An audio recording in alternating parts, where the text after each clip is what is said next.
నమస్తే అండి. కిచిడికాయతో పులిహోర ఒకసారి ట్రై చేయండి. రుచి అమోఘంగా ఉంటుంది.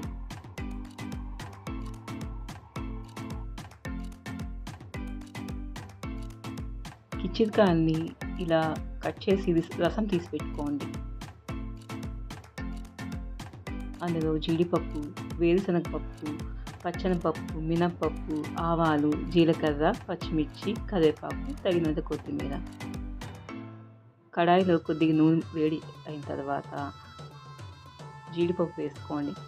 కొంచెం దోరగా వేయించుకున్న తర్వాత వేరుశనగపప్పు, దాన్ని కూడా కొంచెం వేగిన తర్వాత పచ్చెనపప్పు,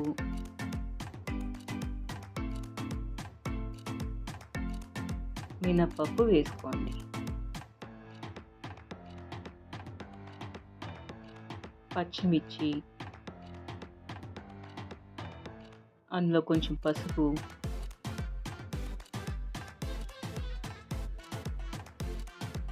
ఆవాలు, జీలకర్ర, కరివేపాకు వేసుకోవాలి. చివరగా కొంచెం ఇంగువ చల్లుకోండి.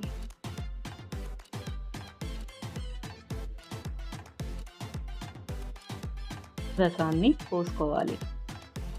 ఉప్పు అందులోనే వేసుకోవాలి.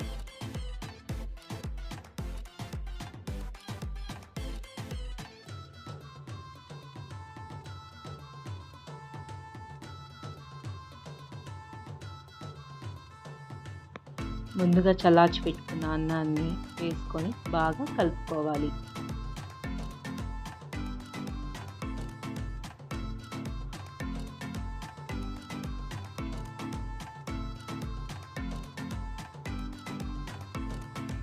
అంతేనండి, కమ్మనైన పులిహోర రెడీ.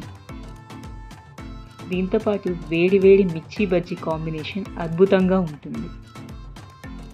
ఒక్కసారి ట్రై చేసి కమెంట్ రూపంలో తెలపండి.